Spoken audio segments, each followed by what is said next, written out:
Sean threw back his whiskey, chuckling at the holovid of mealworms in uniforms, larping on the battlefield with play guns. These Tholian troops were about as scary as a pillow fight at a sleepover.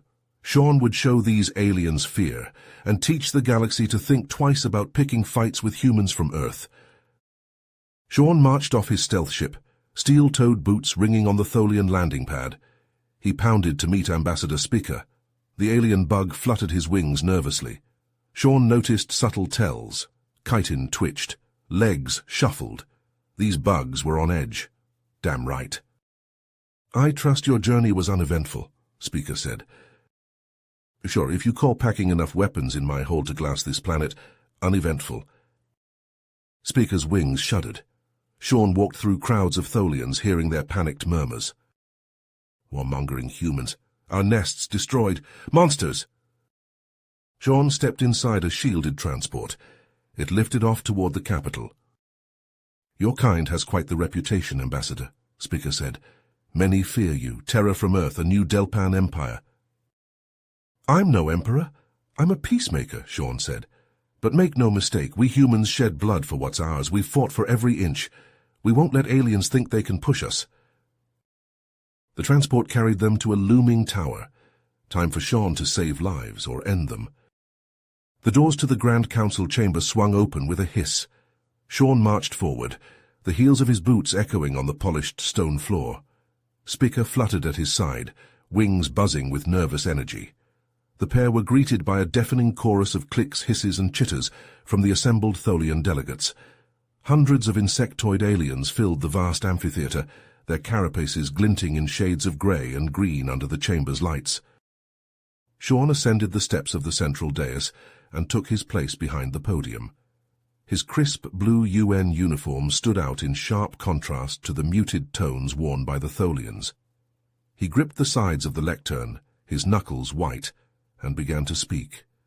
His voice rang out clear and strong, amplified by hidden speakers.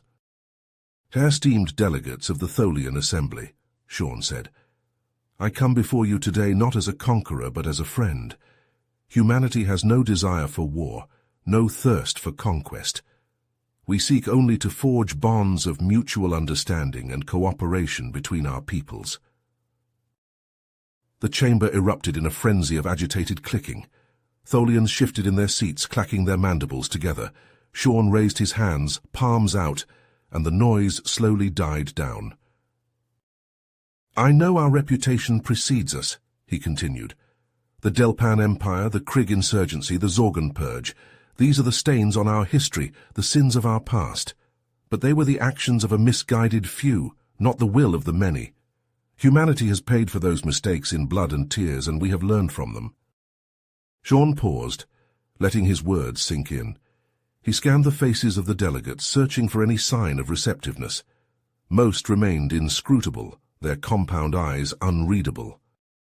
"We come to you now with open hands and open hearts," Sean said. "Let us work together to resolve our differences, to find common ground. For in the vastness of the galaxy, are we not all brothers and sisters in the great cosmic dance?" Silence fell over the chamber like a heavy blanket. For a long, tense moment, no one moved or made a sound. Sean's heart hammered in his chest. Had his plea fallen on deaf ears? Had he misjudged the Tholians' willingness to forgive? Then slowly, a lone Tholian in the front row rose to its feet. It lifted its serrated forelimbs and began to clap them together, the sharp edges clacking like castanets. One by one, other delegates joined in, until the entire assembly was on its feet, resonating with the sound of Tholian applause. Sean let out a breath he hadn't realized he'd been holding. He glanced over at Spica, who gave him a small nod of approval. It was a minor victory, but a crucial one, a first step on the long road to peace. As the last echoes of applause faded, a solitary figure rose from the sea of Tholian delegates. Its chitinous exoskeleton shimmered under the bright lights, a cold and calculating glint in its compound eyes. Sean's augmented reality display identified the delegate as Zortak, the leader of the Tholian hardliners. "Ambassador Powell," Zortak began, its voice a discordant buzz. "Your words drip with the honey of deception, but they cannot mask the bitter taste of truth. Actions are the measure of intent, and humanity's actions speak volumes. The chamber grew quiet, the weight of Zortak's words settling over the assembly like a shroud. Sean felt the tide of opinion turning against him, a palpable shift in the atmosphere. "You claim to seek peace," Zortak continued, "yet your ships are armed to the teeth, bristling with weapons of war. You speak of cooperation, but jealously guard your advanced technologies, sharing only scraps from your table. And you dare to invoke the bonds of brotherhood while looking down upon us as inferior beings." A murmur of agreement rippled through the ranks of Tholian delegates, a rising tide of discontent. Sean drew in a deep breath, knowing that his next words could make or break the fragile hope of peace. "Delegate Zortak," Sean began, his voice steady and calm, "I hear your concerns and I do not dismiss them lightly. It is true that humanity has made mistakes in the past, grievous errors that we have struggled to atone for. But we have also worked tirelessly to make amends, to forge a new path forward." Sean stepped out from behind the podium, his posture open and earnest. "Our ships are indeed armed, but only in defense of the innocent and the oppressed. Our technologies are advanced, but we freely share them with our allies and partners. And in our eyes, all sentient life is equal, regardless of form or origin." Sean's voice rose, imbued with passion and conviction. "But you are right, Zortak. Actions do speak louder than words. So let us act here and now. Let us forge a new alliance, built on the foundations of trust, respect, and mutual benefit. Let us explore the stars together, pushing the boundaries of science and knowledge, and let us stand united against the true enemies that threaten us all: ignorance, hatred, and the specter of war." In a gesture that transcended species and culture, Sean extended his hand towards Zortak, an open invitation to trust and friendship. "Will you join us, Delegate Zortak? Will you take this leap of faith and be the first to step into a brighter future?" The chamber fell silent, every eye fixed on the Tholian delegate. Zortak looked at Sean's outstretched hand, then back to the assembled throng of its fellow Tholians. With a deliberate motion, it reached out and grasped Sean's hand in its own, the serrated edges of its chitinous fingers pressing into Sean's flesh. The council erupted in a cacophony of applause and agitated clicking, a mix of approval and dissent. But Sean barely heard it over the pounding of his own heart. He had won a powerful ally, but he knew the real battle was only just beginning. As the last echoes of applause faded, Sean and Speaker slipped away from the council chamber, retreating to a private room to hammer out the details of the new alliance. The door slid shut behind them with a soft hiss, cocooning them in a bubble of quiet. Sean rolled up his sleeves and leaned over the holographic display table, his brow furrowed in concentration. Spiker took up position across from him, its serrated forelimbs dancing over the controls. Together, they pored over star maps, trade routes, and defense pacts, their voices rising and falling in animated discussion. "If we establish a joint patrol along this corridor," Sean said, tracing a glowing line across the map, "we can secure the main shipping lanes from pirate incursions." Speaker clicked its mandibles in agreement. "And by sharing our quantum entanglement communication protocols, we can ensure instantaneous coordination between our fleets." They worked in seamless tandem, the human and the Tholian, their differences forgotten in the shared pursuit of a common goal. Hours slipped by, marked only by the gentle hum of the holographic display and the soft rustle of Speaker's wings. Suddenly an alarm blared through the building, shattering the tranquil atmosphere. Sean's head snapped up, his hand instinctively reaching for the sidearm at his hip. The door to the chamber burst open, and a Tholian guard rushed in, its carapace heaving with exertion. "Ambassador Powell," the guard buzzed, its voice tinged with urgency. "We have a situation. A human mining colony in the Argus sector has gone dark. We suspect Krigg raiders." Sean felt his blood run cold. The Krigg were a savage nomadic species, known for their brutality and their utter disregard for life. If they had attacked a human colony, the consequences could be catastrophic, not just for the colonists, but for the fragile peace he had worked so hard to build. "I need to get to my ship," Sean said, already moving toward the door. "If the Krig have taken human hostages, we need to act fast." Spacer's serrated hand clamped down on Sean's arm, holding him back. "Ambassador, let the Tholian fleet handle this. If humanity gets involved, it could be seen as an act of aggression." Sean shook his head, his jaw clenched tight. "I can't sit by while my people are in danger." He paused, his mind racing. "But you're right, we need to handle this delicately." An idea began to take shape in Sean's mind. A risky gambit that could either cement the alliance or shatter it forever. He turned to Spica, his eyes blazing with intensity. "What if we worked together? A joint human-Tholian rescue mission, a show of unity and cooperation." Spica's compound eyes widened in surprise, its mandibles clicking rapidly. "It's never been done before. The risks are high, but the rewards—" "The rewards could be the foundation of a lasting peace," Sean finished, his voice ringing with conviction. "What do you say, my friend? Shall we make history?" For a long moment, Spica was silent, its insectoid features unreadable. Then slowly it reached out and grasped Sean's hand in its own, the sharp edges of its chitinous fingers pressing into his flesh. "Let's do it," Spica buzzed, its mandibles curving in the Tholian equivalent of a smile. "For the colony and for the future." As one, the two diplomats raced out of the room, their footsteps ringing in perfect sync against the polished stone floor. A human and a Tholian, united in purpose and resolve, ready to face whatever challenges lay ahead. Sean's mind raced as they navigated the winding corridors of the Tholian Capitol building, already formulating plans and contingencies. He knew the risks were high, that a single misstep could undo all the progress they had made. But he also knew that this was a moment of truth, a chance to prove that humans and Tholians could work together, fight together, bleed together. As they burst out into the open air, the twin suns of the Tholian homeworld beating down upon them, Sean felt a surge of adrenaline coursing through his veins. He glanced over at Spica, saw the same fire burning in its compound eyes.